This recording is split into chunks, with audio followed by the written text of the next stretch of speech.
तो आज हम लोग देखेंगे एक और स्टोरी जिसका नाम है एज डजेंट मैटर, यानी कि उम्र मायने नहीं रखती। ठीक, तो चलिए देखते हैं और इसका हिंदी पढ़ेंगे और यानी कि ट्रांसलेशन भी करते चलेंगे और वर्ड मीनिंग भी देखते चलेंगे। तो चलिए देखते हैं।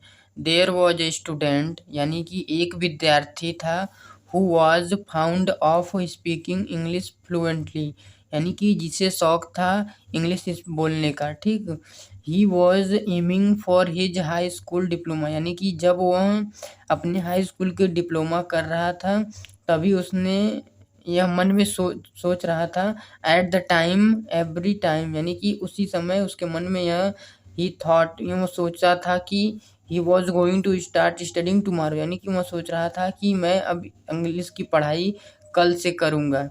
ही पुट इट ऑफ, और उसने इसे टाल दिया, यानी कि कल करूँगा, परसों करूँगा, इसी प्रकार उसने इसको टाल दिया। मेनी ईयर पास्ड, यानी कि बहुत साल जब बीत गए। ही वॉज नाउ, यानी कि वह हो गया था अब 40 years ओल्ड, यानी कि अब वह 40 साल का हो गया था। But his interest in speaking fluent English did not one, यानी कि लेकिन फिर भी उसके, यानी कि वह जो इंग्लिश बोलना चाहता था उसका जो है शौक यानी कि कम नहीं हुआ, उसके अंदर जो इंटरेस्ट था वो हमेशा बना रहा। दिस टाइम ही डिसाइडेड, इस समय जब वह 40 साल का हो गया तो इस समय उसने निर्णय लिया। This time he decided that he would definitely learn to speak English, यानी कि उसने निर्णय लिया कि मैं अब अवश्य ही इंग्लिश सीखूंगा और बोलूँगा फ्लुएंटली, और यानी कि बिना रुके बोलूँगा। And started attending an English classes the next day, और उसने शुरू किया क्या, इंग्लिश का क्लास, यानी कि इंग्लिश का कहीं क्लास लेना शुरू किया अगले दिन से। ठीक, इसके बाद क्या है अब देखते हैं। ही फेथफुली, यानी कि उसने पूरे विश्वास के साथ attend the course for 2 years, और उसने पूरे विश्वास के साथ उस कोर्स को 2 साल किया। And practised speaking at home, और उसने घर पर इंग्लिश बोलने की प्रैक्टिस की। As much as he could, जैसा वह कर सकता था। ठीक, इसके बाद यहाँ देखेंगे। नाउ ही स्पोक इंग्लिश, अब वह इंग्लिश बोलने लगा, अब उसने इंग्लिश बोली, यानी कि नाउ ही स्पोक इंग्लिश, अब उसने इंग्लिश बोली। All of his friend and family were shocked, यानी कि जब उसने ऑल ऑफ, यानी कि उसके सभी दोस्त और फैमिली वाले यह देखकर चकित रह गए।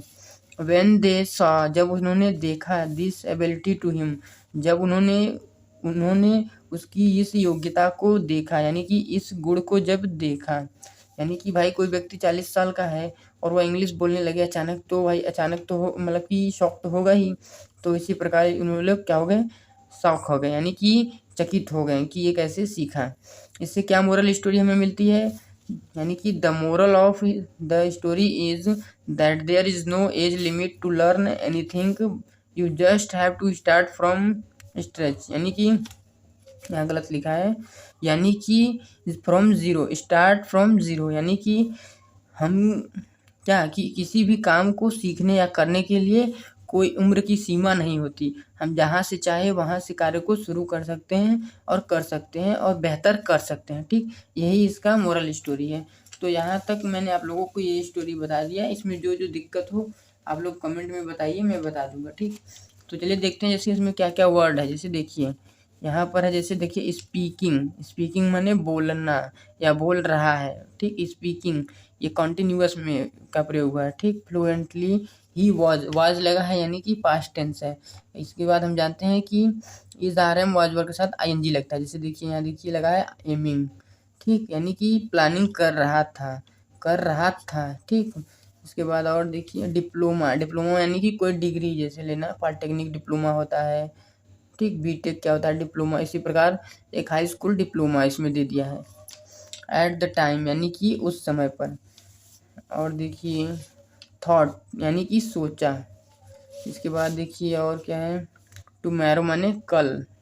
ठीक, यानी कि पुट ऑफ मिस होता है टाल देना। ठीक, इसके बाद देखते हैं पास्ट, यानी कि बहुत साल बीत गए।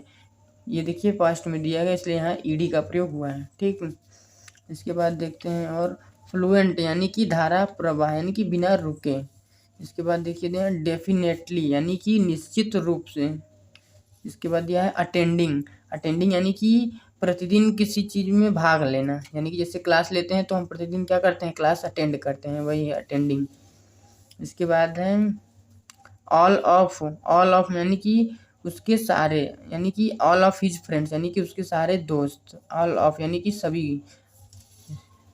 शॉक्ड। शॉक्ड माने चकित होना, ठीक। शॉक्ड माने चकित होना। सॉ माने देखा या देखना, ठीक।